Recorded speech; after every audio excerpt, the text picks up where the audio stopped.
வணக்கம். ஜேகே செய்திகளின் பிரதான செய்திகள். முதலில் தலைப்புச் செய்திகள். சட்டவிரோதமான முறையில் ஹெரோயினை ஏற்றி வந்த நெடுநாள் மீன்பிடி படகு பறிமுதல். தெதுரோயா பகுதியில் உயிரிழந்தவர்களின் எண்ணிக்கை 8ஆக அதிகரிப்பு.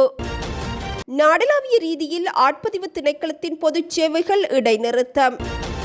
4 நாட்களில் மாத்திரம் நீரில் மூழ்கி உயிரிழந்தவர்களின் எண்ணிக்கை 20ஆக அதிகரிப்பு. 2 பெண்களை துஷ்பிரயோகத்திற்கு உட்படுத்திய போதகர் உள்ளிட்ட 3 கைது. 21 மாவட்டங்களில் இன்றும் வெப்பத்தின் அளவு எச்சரிக்கை மட்டம். கரும்புகையை வெளியேற்றும் வாகனங்களை பறிமுதல் செய்வதற்கு நடவடிக்கை.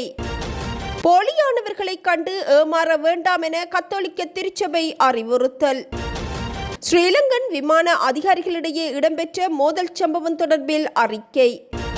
போதைப் பொருளை கடத்திய நெடுநாள் மீன்பிடி படகொன்று கைப்பற்றப்பட்டதாகவும் குறித்த படகில் இருந்து 400 கோடி ரூபாவிற்கும் அதிக பெறுமதியுடைய ஹெரோயின் கைப்பற்றப்பட்டுள்ளதாகவும் பாதுகாப்பு பிரதி அமைச்சர் அருண ஜெயசேகர தெரிவித்துள்ளார். போதைப் பொருள் ஒழிப்பு பிரிவினர் நடத்திய சோதனையில் குறித்த படகில் இருந்த போதைப் பொருள் ஹெரோயின் என உறுதிப்படுத்தப்பட்டுள்ளதுடன் அங்கிருந்து 150 கிலோகிராமிற்கும் அதிகமான போதைப் பொருளை அதிகாரிகள் கைப்பற்றியுள்ளனர். போதைப் பொருள் சோதனையிடப்பட்டதை அடுத்து நெடுநாள் மீன்பிடி படகில் இருந்து 4 சந்தேக நபர்களும் போலீஸ் போதைப் பொருள் ஒழிப்பு பிரிவினரால் கரைக்கு அழைத்து வரப்பட்டு கைது செய்யப்பட்டுள்ளனர். இலங்கைக்கு தெற்கே ஆழ்கடல் பகுதியில் நேற்று மேற்கொள்ளப்பட்ட விசேட நடவடிக்கையின் போது கடற்படையினரால் குறித்த நெடுநாள் மீன்பிடி படகு பொறுப்பேற்கப்பட்டதுடன் அதிலிருந்து 6 போதைப் பொருள் பொதிகளுடன் 4 சந்தேக நபர்களும் அதிகாரிகளால் பொறுப்பேற்கப்பட்டிருந்தமை குறிப்பிடத்தக்கது. கொப்பைக்கேனை பகுதியில் தெதுரோயாவில் நீரில் மூழ்கி காணாமற் போயிருந்த ஏனைய 2 சடலங்கள் மீட்கப்பட்டுள்ளன. இந்த விபத்தில் உயிரிழந்தவர்களின் எண்ணிக்கை 8ஆக உயர்வடைந்துள்ளது. இன்று காலை காணாமற் போயிருந்த 4 சடலங்கள் மீட்கப்பட்ட நிலையில் ஏனைய 2 தேடும் பணிகள் முன்னெடுக்கப்பட்டது. தற்போது குறித்த 2 சடலங்கள் மீட்கப்பட்டுள்ளன. கடவத்தை பகுதியைச் சேர்ந்த 7 பேர் கொண்ட குழுவினர் கொப்பைக்கேனை பகுதியில் உள்ள தமது உறவினர் வீட்டிற்கு சென்றிருந்தனர். பின்னர் அந்த வீட்டைச் சேர்ந்தவர்களுடன் இணைந்து 15 பேர் கொண்ட குழுவாக தெதுரோயாவில் நீராடச் சென்ற போதே இந்த அனர்த்தத்திற்கு முகம் கொடுத்திருந்தமை குறிப்பிடத்தக்கது. பலாங்குடையிலிருந்து கண்டி நோக்கி பயணித்த கார் ஒன்று ஹட்டன் பொகவந்தலாவ பிரதான வீதியின் சென்ட் ஜோன் டில்லரி பகுதியில் வீதியை விட்டு விலகி சுமார் 300 அடி பள்ளத்தில் பாய்ந்து கெசல்கமுவ ஓயாவிற்குள் விபத்திற்குள்ளாகியுள்ளது. இன்று காலை 8 மணியளவில் இந்த விபத்து இடம்பெற்றுள்ளது. இந்த விபத்தின் போது சம்பவ இடத்திலேயே ஆண் ஒருவர் உயிரிழந்துள்ளதுடன் காரின் சாரதி மற்றும் 2 பெண்கள் உட்பட 3 படுகாயமடைந்துள்ளனர். காயமடைந்தவர்கள் பலாங்குடை பகுதியைச் சேர்ந்தவர்கள் என்பது ஆரம்பகட்ட விசாரணைகளில் கண்டறியப்பட்டுள்ளது. காயமடைந்த 3 பொகவந்தலாவ வைத்தியசாலையில் அனுமதிக்கப்பட்டுள்ளதுடன் உயிரிழந்தவரின் சடலமும் மீட்கப்பட்டுள்ளது. விபத்து ஏற்பட்டமைக்கான காரணம் தொடர்பாக பொகவந்தலாவ போலீசார் மேலதிக விசாரணைகளை முன்னெடுத்துள்ளனர். 2006ஆம் ஆண்டு தரம் 1 2 மற்றும் 3ஆம் தவணைக்குரிய செயற்பாட்டு புத்தகங்களை விநியோகிக்கும் பணிகள் ஆரம்பிக்கப்பட்டுள்ளதாக கல்வி அமைச்சு அறிவித்துள்ளது. எதிர்வரும் 30ஆம் தேதியளவில் அனைத்து பாடசாலைகளுக்கும் அவற்றை விநியோகித்து முடிக்க திட்டமிட்டுள்ளதாக கல்வி அமைச்சின் செயலாளர் நாளக்க கலுவெவ அறிக்கையொன்றை வெளியிட்டு தெரிவித்துள்ளார். தரம் 1 பாடத்திட்டம் தொடர்பான விழிப்புணர்வு மற்றும் ஆசிரியர் பயிற்சிகள் மாகாண ஆரம்ப கல்வி பணிப்பாளர்கள், ஆசிரியர் ஆலோசகர்கள், பயிற்றுவிப்பாளர்கள் மற்றும் ஆசிரியர்களுக்கு ஏற்கனவே வழங்கப்பட்டுள்ளன. மேலதிகமாக தேவைப்படும் பயிற்சிகளை எதிர்வரும் மே மாதம் 16ஆம் தேதிக்குள் நிறைவு செய்யுமாறு மாகாண பணிப்பாளர்களுக்கு அறிவுறுத்தல்களும் வழங்கப்பட்டுள்ளது. தரம் 1 முதலாம் தவணைக்குரிய பாடப்பரப்புரைகளை பூர்த்தி செய்ய முடியாத பாடசாலைகள் காணப்படும். எதிர்வரும் 2ஆம் தவணையில் அப்பாட பகுதிகளை பூர்த்தி செய்வதற்கு அதிபர்கள் நடவடிக்கை எடுப்பார்கள் எனவும் நாளக்க கலுவெவ வெளியிட்டுள்ள அறிக்கையில் தெரிவிக்கப்பட்டுள்ளது. ஆட்பதிவு திணைக்களத்தின் அனைத்து பொதுச் சேவைகளும் இன்று செயற்படாது என டிஜிட்டல் அமைச்சு அறிவித்துள்ளது. கணனி அமைப்பில் ஏற்பட்ட திடீர் கோளாறு காரணமாக இந்நடவடிக்கை எடுக்கப்பட்டுள்ளதாகவும் தற்போது அதனை வழமைக்கு கொண்டுவரும் பணிகள் முன்னெடுக்கப்பட்டுள்ளதாகவும் அமைச்சு அறிவித்துள்ளது.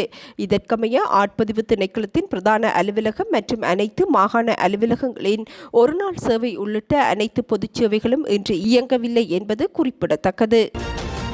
ஏப்ரல் 12ஆம் தேதி முதல் நேற்று வரையிலான 4 நாட்களில் மாத்திரம் நீரில் மூழ்கி உயிரிழந்தவர்களின் எண்ணிக்கை 20ஆக அதிகரித்துள்ளதாக போலீஸ் ஊடக பேச்சாளர் உதவி போலீஸ் அத்தியட்சகர் FU வூட்லர் தெரிவித்துள்ளார். இதனிடையே நீச்சல் தெரியாமை, ஆள் நடமாட்டமற்ற பாதுகாப்பற்ற இடங்களில் நீராடுதல் மற்றும் மது போதையில் நீரில் இறங்குதல் ஆகியவையே இந்த மரணங்களுக்கு முக்கிய காரணங்களாக கண்டறியப்பட்டுள்ளது. எனவே பொதுமக்கள் நீராடுவதற்கு முன்னர் அதற்காக ஒதுக்கப்பட்ட பாதுகாப்பான இடங்களை தெரிவு செய்ய வேண்டும் என்பதுடன் உயிர்காப்பு பிரிவினர் பணியில் இருக்கும் இடங்களை உறுதிப்படுத்திக் கொள்ளவும் எச்சரிக்கை பலகைகள் மற்றும் அறிவுறுத்தல்களை கண்டிப்பாக பின்பற்றுமாறும் அவர் பொதுமக்களை கேட்டுக் கொண்டுள்ளார்.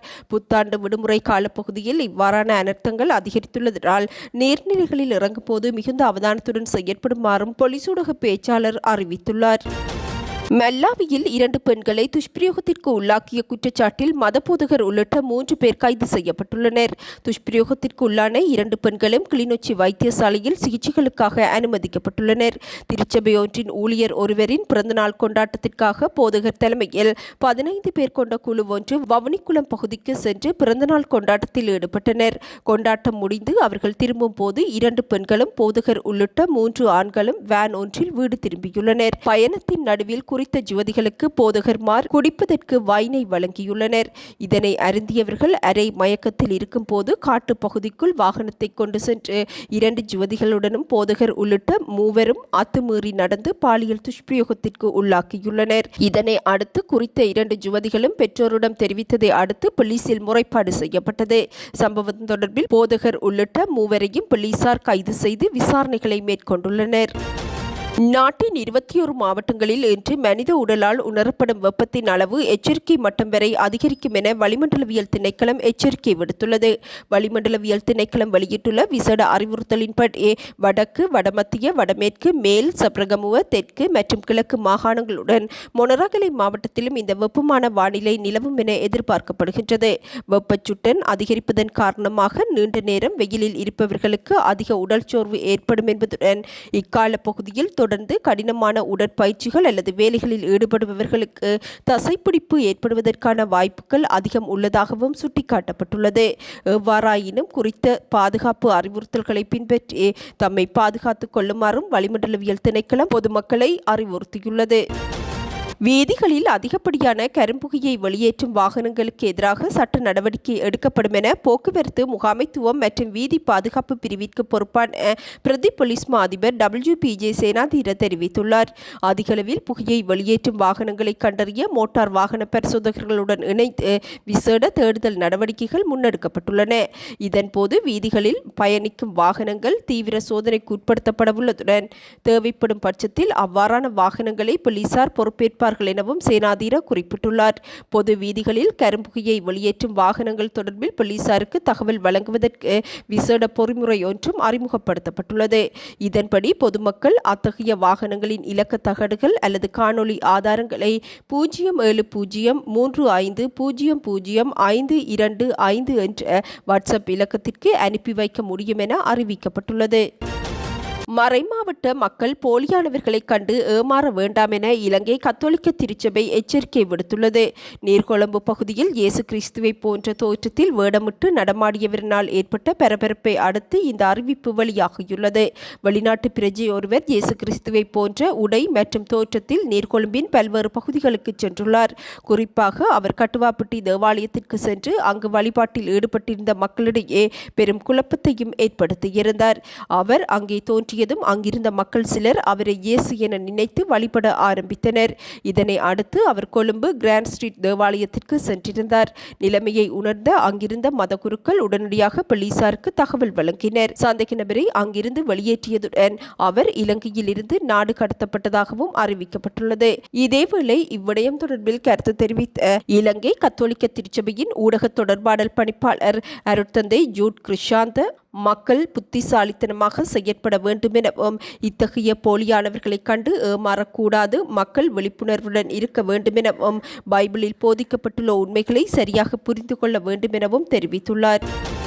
பாங்காக்கின் ஸ்வர்ணபூமி சர்வதேச விமான நிலையத்தில் விமான நிறுவன அதிகாரிக்கும் விமான பணியாளர்களுக்கும் இடையில் இடம்பெற்றதாக கூறப்படும் மோதல் தொடர்பாக ஸ்ரீலங்கன் ஏர்லைன்ஸ் நிறுவனம் அறிக்கை ஒன்றை வெளியிட்டுள்ளது. குறித்த அறிக்கைக்கமைய ஏப்ரல் 2ஆம் தேதி அன்று பாங்காக்கில் உள்ள ஸ்வர்ணபூமி சர்வதேச விமான நிலையத்தில் ஸ்ரீலங்கன் ஏர்லைன்ஸின் இலங்கை முகாமியாளர் பயணிகள் பதிவு பகுதிக்குள் நுழைந்து விமானத்தை இயக்கும் பணியாளர்கள் மற்றும் நிலைய முகாமியாளருடன் கைகலப்பில் ஈடுபட்டதாக அறிவிக்கப்பட்டது. இந்த விவகாரம் உடனடியாக ஸ்வர்ணபூமி பூமி சர்வதேச விமான நிலைய போலீசாரிடம் தெரிவிக்கப்பட்டது எனவும் தற்போது விசாரணைகள் இடம்பெற்று வருவதாகவும் சுட்டிக்காட்டப்பட்டது. இலங்கை முகாமியாளர் நடவடிக்கைகள் சட்டவிரோதமானவை, தேவையற்றவை மற்றும் நிறுவனத்தின் விதிகள் ஒழுங்குமுறைகளை மீறியவை என ஸ்ரீலங்கன் ஏர்லைன்ஸ் நிறுவனம் குறிப்பிட்டுள்ளது. அத்துடன் அவரை உடனடியாக பணியிடை நீக்கம் செய்து நாட்டிற்கு திருப்புமாறும் அறிவுறுத்தப்பட்டுள்ளதாக நிறுவனம் அறிவித்துள்ளது. இத்துடன் இன்று எமது பிரதான செய்திகள் நிறைவடைகின்றன. நமது அடுத்த பிரதான செய்திகளை நாளை எதிர்பாருங்கள். வணக்கம்.